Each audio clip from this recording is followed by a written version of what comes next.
power associated with RLC circuit.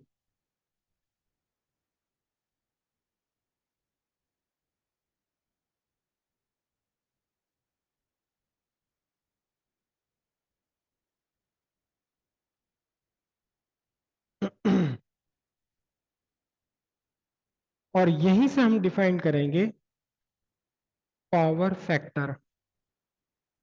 Power factor क्या है, कहां से वो कॉस फाई को हमने कैसे पावर फैक्टर कह दिया था, उस सब यहीं से डिफाइन होगा। डायग्राम की इसमें कोई रिक्वायरमेंट है ही नहीं।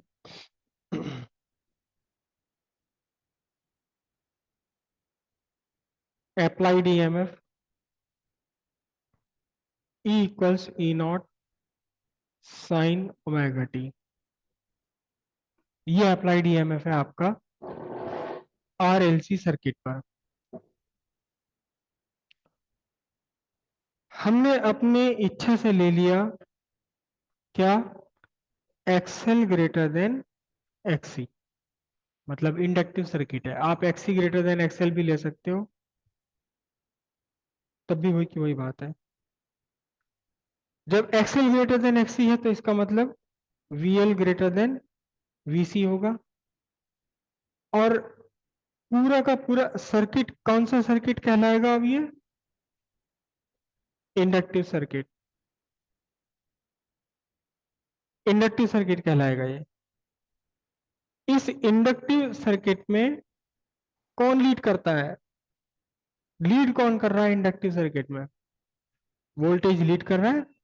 तो hence current lag behind the voltage by phase angle phi, क्योंकि यहां हमें नहीं पता कि कितना फेस डिफरेंस है। Hence instantaneous current, instantaneous current I equals I naught sine omega T minus phi, ठीक है। और इंस्टेंटेनियस वोल्टेज कितना है, वोल्टेज है E equals E naught sine omega T. Current ये रही, इंस्टेंटेनियस पावर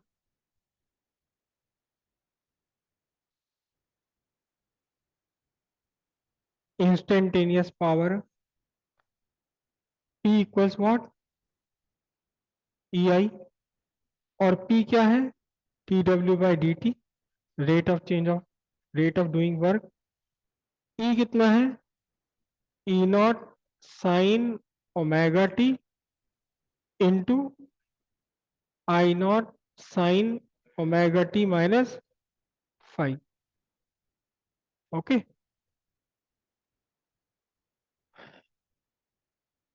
इसे चेंज कर ले हम, E naught I naught sine omega T, और साइन एक्स माइनस वाई, तो क्या बनेगा, sine omega T cos five minus cos omega T sine five. Okay,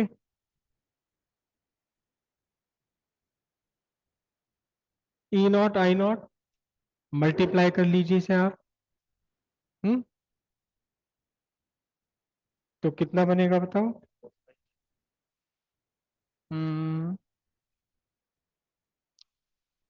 sign square omega T cos five minus, हाँ बाद में लिखेंगे ना अभी जरा, sine omega T cos omega T sine five. Mathematics से और कुछ भी नहीं है। Is equal to E naught I naught sine square omega T cos five minus sorry, sine 2 omega t/2 sine 5।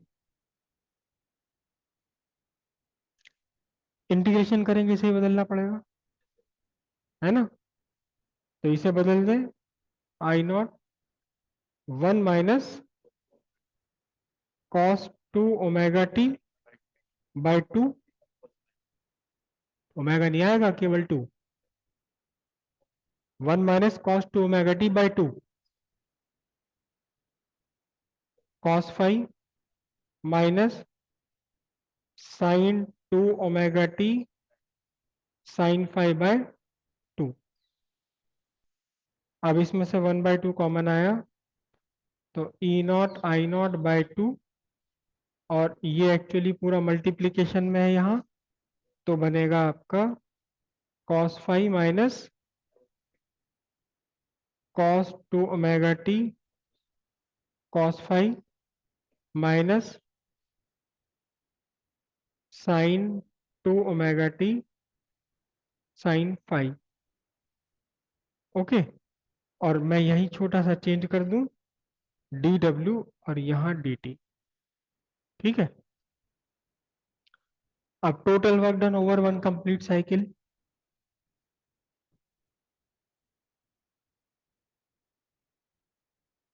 Total work done by the source over one complete cycle of AC. क्या है ये? W equals integration dw, 0 से लेकर t तक का। W equals integration from 0 to t, और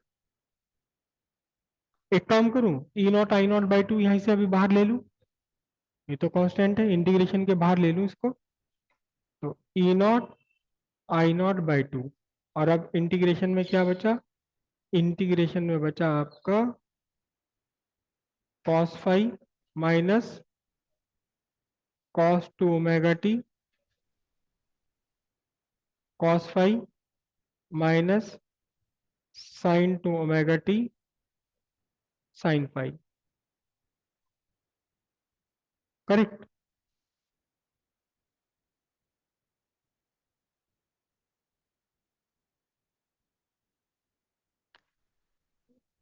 E0 I0/2, और अलग अलग इंटीग्रेशन होना अब इसका, 0 to t cos 5 dt minus 0 to t, हाँ,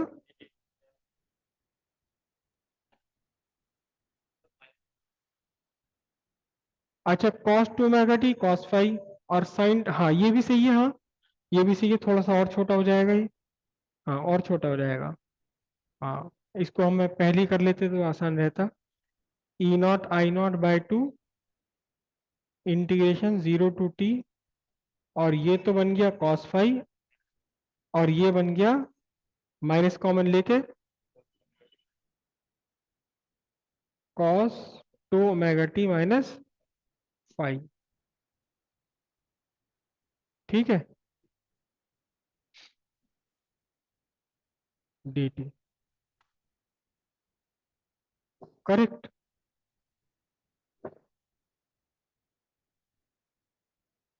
अब आपका W equals total work equals E0 I0/2 integration 0 to t cos 5 dt minus 0 to t किसका? cos 2 omega t -5। ठीक है, अब एक काम करो, इसका इंटीग्रेशन अलग से कर लो, करो जल्दी से। इसका इंटीग्रेशन अलग कर लो, 0 to t cos 2 omega t -5 dt। तो लिख दूं डायरेक्ट जीरो, या लिख दूं डायरेक्ट जीरो? एक काम करो, आप में से कोई एक दिखा दो पहले, छोड़ो छोड़ो, प्रॉपरली जरा यहाँ कर लो। केवल ये वाला इंटीग्रेशन कर रहे हैं हम। कौन सा? Integration 0 to t cos 2 omega t minus 5। बताओ। Sine 2 omega t minus 5 upon 2 omega. Okay. और कहां से कहां तक? 0 से t तक। करेक्ट। 1/2 ओमेगा बाहर निकल गया, तो ये बचा आपका, वैल्यू सब्स्टिट्यूट कर देना। साइन 2 और ओमेगा को लिखा 2 pi capital T into capital T, है ना। फिर माइनस 5, राइट। फिर minus sine 2 into 2 pi capital T into 0 minus 5, तो 1/2 ओमेगा। और ये क्या बचा? ये बचा साइन -5 माइनस और साइन -5, तो कुल मिलाकर के सारा का सारा ये हो गया 0। अब यहां इसे सब्स्टिट्यूट कर दें हम, तो क्या बचता है? कुल मिलाकर आपके लिए बचेगा total work equals E0 I0/2, और यहां क्या बचेगा? cos 5 into T. ये पूरा का पूरा इंटीग्रेशन करके cos 5 तो बाहर निकल जाएगा, 1 बचेगा, फिर इंटीग्रेशन करके t, तो बचा यहां कितना? cos 5 into capital T। This is the total work done. अब average power equals total work done upon total time, तो पावर इक्वल्स E0 I0/2, और जब इसे आप टाइम से डिवाइड करेंगे, टाइम पीरियड से, कैपिटल T कैंसिल होकर क्या बचने वाला है? cos 5 आपका बचने वाला है। थोड़ा सा इसे चेंज कीजिए, E0/√2 I0/√2 cos 5। अब आपका हुआ P equals ERMS IRMS cos 5। ठीक है। अब यहां इस फॉर्मूले के अंदर, इस फॉर्मूले में थोड़ा सा हम कुछ डिफाइन करने वाले हैं। यहां एक टर्म आ रही है power P। This is the real power. एक टर्म आ रही है ERMS IRMS। ये वर्चुअल वैल्यू है EMF की, ये वर्चुअल वैल्यू करंट। तो इन दोनों का प्रोडक्ट ये क्या कहलाया जाएगा? Virtual power. और यहां जो तीसरी टर्म आई है cos 5, इसे हम बोलते हैं पावर फैक्टर। तो अब आपके पास कुल मिलाकर क्या बना? कंडीशन बनी क्या? Real power equals virtual power into power factor. और अब हम यहां पावर फैक्टर डिफाइन करेंगे। पावर फैक्टर जो कि एक्चुअली क्या है? cos 5। कितना है ये? It is the real power consumed in AC circuit divided by ratio of real power and virtual power in AC circuit। अब इसका मतलब क्या होता है? अच्छा, यहीं से थोड़ी सी एक बात और डिफाइन कर लें। P आपका रियल पावर है, ये वर्चुअल पावर है। अगर प्योर रेजिस्टर है आपके लिए, तो फाई की वैल्यू कितनी है ना। तो पहले इन्हीं इन्हीं बातों को खत्म कर ले हम। First condition for pure resistor phi की value 0, hence real real power equals IRMS VRMS. Second condition for pure inductor and pure capacitor phi की वैल्यू कितनी है 90 डिग्री। तो 90 डिग्री अगर हो गया तो फिर कितना बनेगा real power factor equals 0, hence real power कितनी बन जाएगी आपकी रियल पावर इक्वल्स 0। ठीक है, वही बात जो पीछे हमने निकाली थी वो यहां से भी निकल करके आ गई। अब इस पावर फैक्टर का एक्चुअल मीनिंग है क्या चीज, है क्या इस पावर फैक्टर का मीनिंग।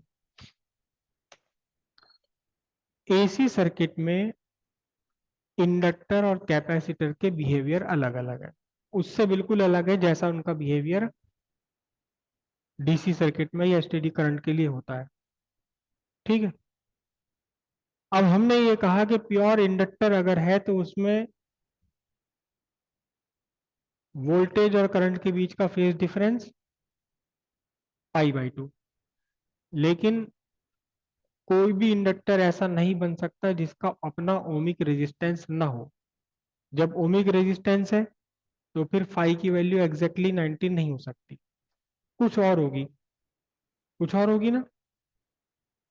तो फिर कॉस फाई की वैल्यू यानी पावर फैक्टर की वैल्यू भी 0 नहीं होगी, कुछ ना कुछ तो पावर फैक्टर होगा। लेकिन ये पावर फैक्टर 1 से कम होगा, 1 से कम होगा। इसका मतलब कोई भी इंडक्टर अगर आप एसी सर्किट में डालते हैं वो ऑब्स्ट्रक्शन तो क्रिएट करेगा लेकिन उतनी हीट डेसिपेट नहीं करेगा, उतनी एनर्जी डेसिपेट नहीं करेगा जितना प्योर रेजिस्टेंस करता है। कुछ ना कुछ तो करेगा। किससे डिसाइड होगा वो, पावर फैक्टर से डिसाइड होगा। क्लियर है इतनी बात।